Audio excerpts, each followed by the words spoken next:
Hello everyone. सो जैसे कि हम CUET 2025 कॉमर्स सब्जेक्ट्स के लिए तैयारी कर रहे हैं, तो ये CUET बिज़नेस स्टडीज़ के मोस्ट एक्सपेक्टेड क्वेश्चंस मैं लेके आ रही हूँ और ये ऐसे वीडियोस आप इस चैनल में आती रहेंगी। सो आप इस चैनल को सब्सक्राइब कर दें। इस वीडियोस में मैं आपको क्वेश्चंस बताऊँगी और उसके आंसर्स भी बताऊँगी, और आपने क्या काम करना है, ऑनेस्टी दिखानी है अपने साथ। जो से भी क्वेश्चंस अभी यहाँ पर डिस्कस होंगे उसके आंसर आपने वीडियो पोस्ट कर कमेंट सेक्शन में डालने हैं, ठीक है। और उसके बाद टैली करना है जब मैं इसके आंसर्स डिस्क्लोज़ करूँगी, ठीक है। तो चलो स्टार्ट करते हैं।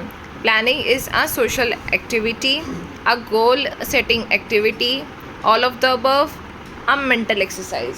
सो एक बार आप सारे वीडियो पोस्ट करके एक बार इसके आंसर्स का देख लीजिए क्या हो सकते हैं और कमेंट सेक्शन में से डाल दीजिए, ठीक है। तो देखो, प्लानिंग जो है सोशल एक्टिविटी भी है, गोल सेटिंग एक्टिविटी भी है, क्योंकि गोल इसमें जो होता है मेन हमने बेस बना के रखा होता है, ठीक है। और मेंटल एक्सरसाइज है। सो इसमें आ जाएगा हमारा ऑल ऑफ द अबव, ठीक है। क्वेश्चन नंबर 2 पे आ जाते हैं। Which function of the management ensures actual performance matches the plans. तो उसने बोला है कि कौन सा फंक्शन है मैनेजमेंट का जो एंश्योर करता है कि एक्चुअल परफॉर्मेंस जो है वो मैच हो जाए हमारी प्लान्स से, ठीक है। सो इसके ऑप्शंस क्या क्या हैं? Planning, organizing, controlling and directing. So आप इसमें अपना बताइए क्या आपको लगता है। तो हमने पढ़ा था कि कंट्रोलिंग होता है, इसमें हम कंपेयर करते हैं अपनी actual performance with the planned performance. So इसका आंसर जो हो जाएगा कंट्रोलिंग हो जाएगा। क्वेश्चन नंबर 3 पे आ जाते हैं। Question number 3 says unity of command principle means. वो पूछ रहे यूनिटी ऑफ कमांड जो हमने प्रिंसिपल्स पढ़े थे उसका क्या मीनिंग है। सो ऑप्शन दे रखे हैं, 1 boss for 1 employee, equal command, shared power and the delegation. So सोचिए इसका क्या आंसर हो सकता है। और ये बहुत इजी है, हमने जिस हिसाब से पढ़ा ही करी है, सारे प्रिंसिपल्स हमने पढ़े हुए मैनेजमेंट के। सो उस हिसाब से बहुत ईजी है। So obviously unity of command होता है 1 बॉस फॉर 1 एम्प्लॉय, कि मतलब एक एम्प्लॉय को एक ही बॉस से जो भी कमांड्स वगैरह मिलेंगे, ठीक है, जिससे वो कन्फ्यूजन क्रिएट नहीं होएगी और उसको पता रहेगा कि उसकी एक्सपेक्टेशंस क्या है, वो किसको आंसरेबल है, उसकी क्या रिस्पॉन्सिबिलिटी है, सब कुछ चीज़ें इससे क्लियर रहेंगी। सो यूनिटी ऑफ कमांड यहाँ पर 1 बॉस फॉर 1 एम्प्लॉई से मतलब इसका मीनिंग आता है। क्वेश्चन नंबर 4 पे आ जाते हैं। Motivation is a part of which function. So motivation जो है वो कौन से फंक्शन का पार्ट है? Staffing, controlling, planning and directing. So ये भी बहुत इजी है, इसका आंसर्स आप देख लीजिए पोस्ट करके।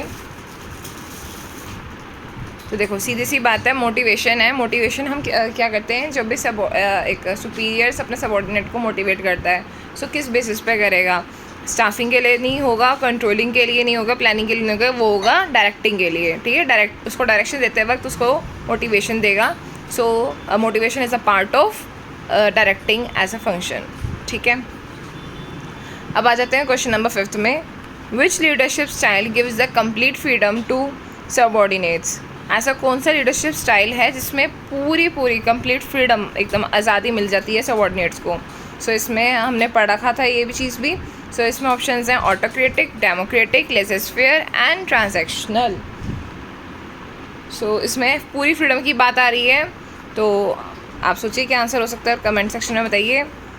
टिल द टाइम मैं आपको बता देती हूँ कि इसका आंसर जो है वो लेज़र-फेयर है, ठीक है। क्योंकि लेज़र-फेयर में जो भी सुपीरियर्स होते हैं उनको कोई मतलब नहीं होता कि क्या प्लानिंग हो रही है, क्या परफॉर्मेंस हो रही है। उन्होंने जस्ट अपना रिक्वायरमेंट्स बताई होती है, एक्सपेक्टेशंस बताई होती है, and the subordinates are free enough कि वो कुछ भी अकॉर्डिंग टू जो भी उनको लगता है टारगेट के हिसाब से वो कुछ भी प्लानिंग कर सकते हैं, किसी भी तरीके से अपनी प्लानिंग को ट्वीक कर सकते हैं। तो सब चीज़ें जो आ जाती हैं ये हमारी लेज़र-फेयर में आ जाती हैं। क्वेश्चन नंबर 6 है, which financial decision affects both assets and the liabilities. ऐसा कौन सा फाइनेंशियल डिसीजन है जो हमारे एसेट्स और लायबिलिटीज़ दोनों को ही अफेक्ट करता है। सो यहाँ पर ऑप्शंस दिए हुए हैं, investment decision, financing, dividend decision and budgeting decision. So इसमें आप बताइए इसमें आपका क्या हो सकता है। तो इसमें हमारा आ जाएगा फाइनेंसिंग, ठीक है, क्योंकि फाइनेंसिंग हमारा कैपिटल स्ट्रक्चर में भी आता है और एसेट्स एंड लायबिलिटी इससे इफेक्ट होती है, क्योंकि वी नोट डैट कि कैपिटल स्ट्रक्चर जो होती है वो एसेट्स माइनस लायबिलिटीज़ होती हैं, तो दोनों ही उसमें इंक्लूड हो जाती हैं। सो ये हमारे सारे क्वेश्चंस थे। सो आई होप आप सारे आंसर्स दे पाए हो। नहीं दे पाए हो तो आपको फिर भी मैंने आंसर्स बता दिए हैं, सो आप इसको समझ लेना, कर लेना। इसी तरह के क्वेश्चंस आते हैं। सो चैनल के साथ बने रहिए, लाइक करिए, सब्सक्राइब करिए, शेयर करिए। Thank you so much, keep supporting, keep learning.